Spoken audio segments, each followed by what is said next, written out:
నమస్కారం. భారత రాజ్యాంగంలో చాలామందికి కష్టంగా అనిపించే ఒక టాపిక్ ఉంది. అదే 7వ షెడ్యూల్.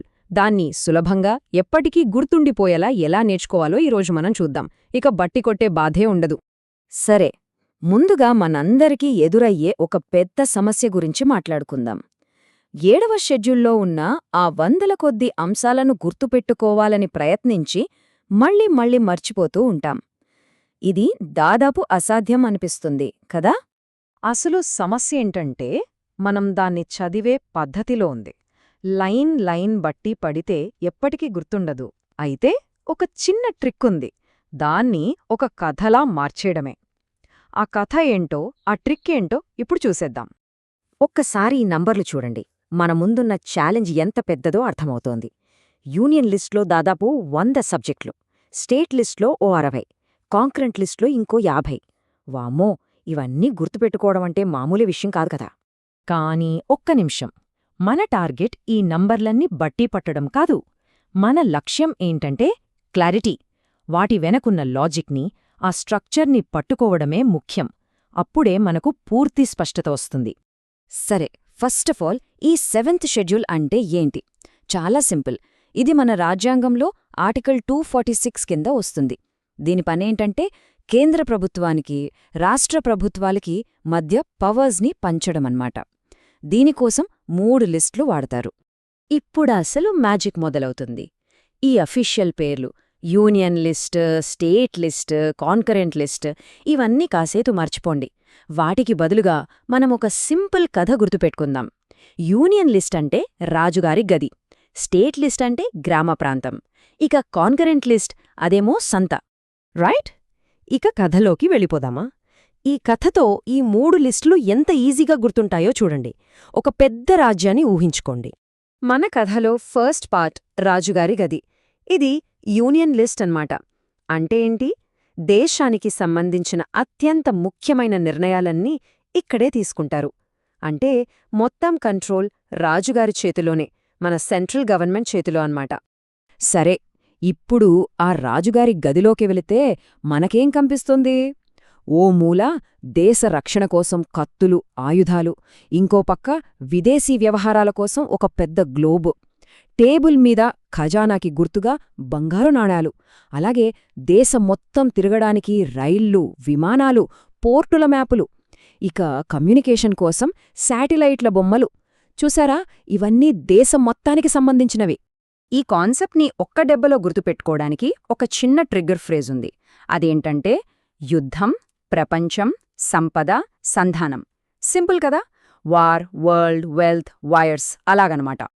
ఓకే, రాజుగారి గది చూసేశాం. ఇప్పుడు బయటకొచ్చి ఆ రాజ్యంలో ఉన్న గ్రామ ప్రాంతంలోకి వెళ్దాం.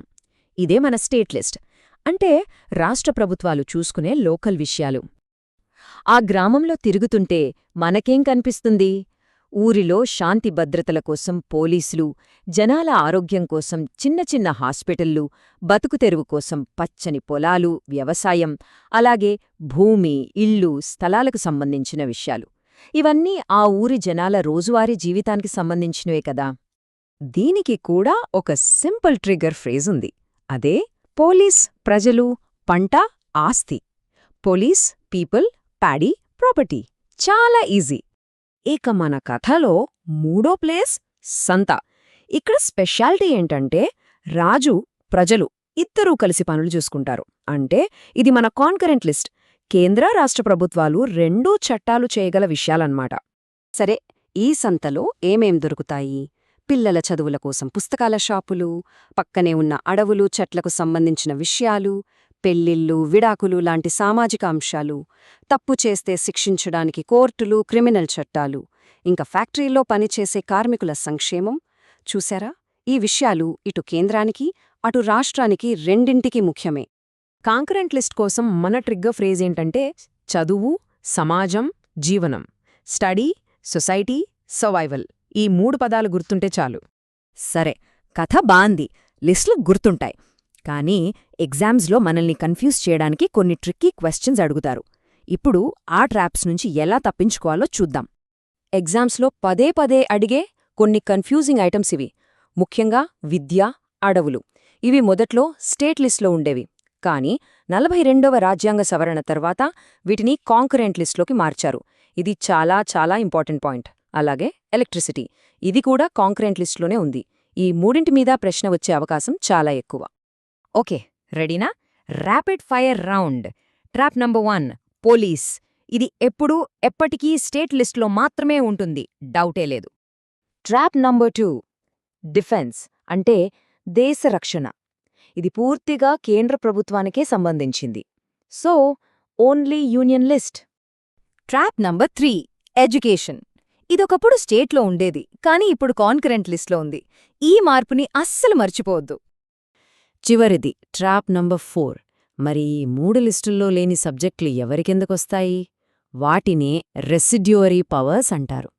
ఆర్టికల్ 248 ప్రకారం ఈ మిగిలిపోయిన అధికారాలన్నీ ఎప్పుడూ కేంద్ర ప్రభుత్వానికే అంటే యూనియన్కే వెళ్తాయి. ఇక ఎగ్జామ్ హాల్కి వెళ్లే ముందు మీకోసం ఒక 10 second super revision trick.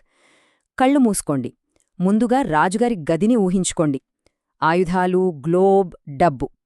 Okay, ఇప్పుడు గ్రామాన్ని ఊహించుకోండి. పోలీసులు, పొలాలు, హాస్పిటల్. డన్. ఫైనల్గా సంతను ఊహించుకోండి. స్కూల్, పెళ్లి, కోర్టు. అంతే, మొత్తం రివిజన్ అయిపోయింది. సో ఫైనల్గా మనం గుర్తుపెట్టుకోవాల్సిన ఒక్క మాట ఏంటంటే, యూనియన్ దేశాన్ని కాపాడుతుంది, స్టేట్ మన రోజువారీ జీవితాన్ని నడిపిస్తుంది, కాన్కరెంట్ మన సమాజాన్ని తీర్చిదిద్దుతుంది. అయితే కొన్ని మినహాయింపులుంటానని గుర్తుపెట్టుకోవాలి. ఈ ఒక్క లైన్ గుర్తుంటే చాలు, 7వ షెడ్యూల్ మీ చేతిలో ఉన్నట్టే.